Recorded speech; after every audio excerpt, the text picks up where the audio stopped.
So guys, for today's video is ibibilad na naman natin yung daing natin mga ka-fishing. So nagdaing tayo kahapon, huli natin to kahapon mga ka-fishing oh.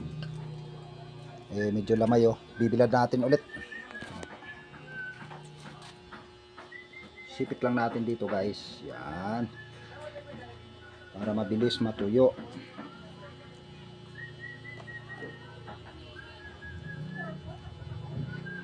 Dahil magbibilad ulit tayo guys mamaya.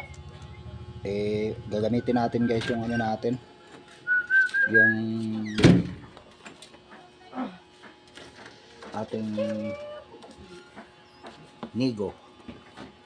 Yung nigo guys, alam nyo guys yung nigo. Ayan. At tayo namiwas na naman ngayon mga ka-fishing. Kaya madadagdagan na naman yung ating daing. Ayan. Parang sinampay lang ano. Sabit mo na doon.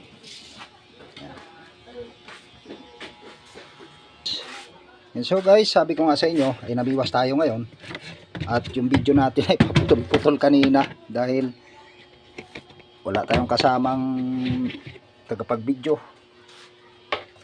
So, another day naman tayo, another adventure mga ka-fishing. So, ito lang naman ang nakayanan natin. Na naman sa araw na ito. Yun. Yan lang guys ang nakayanan natin. May dalawang pang gurami. Yan, ay ano? Gurami ba ito? Ayungin. Yan ang nakayanan natin mga ka-fishing na naman. Buhay na naman siya. Oh. So may kasama tayo kasi kanina yung aking bodyguard na lalaki ay hindi masyadong marunong mamiwas. Kaya sumama para matuto rin siguro. So either magdadaing na naman tayo mga ka-fishing na naman. Magdadaing at magsisigaw. Ay tatlo pala yung ayungin. Oh, tatlo pala guys ang ayungin. Alam nyo guys ang ayungin sobrang mahal ng kilo dito yan sa Binangonan. 700 ang kilo niyan. Depende pa sa laki yon.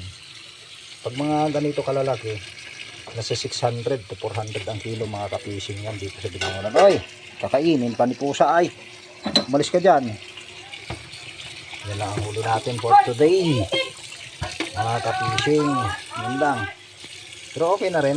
Siguro mga 1 kilo. Nabugbog ko na yung pusa kasi kinukuha yung ko, yung ayungin ko. Ay, bawal yan ha. Bawal. Pambihira. Nako. Ganito lang muna isisigang ko yan mga ka-fishing. Yung isasamahan ko yan nito. So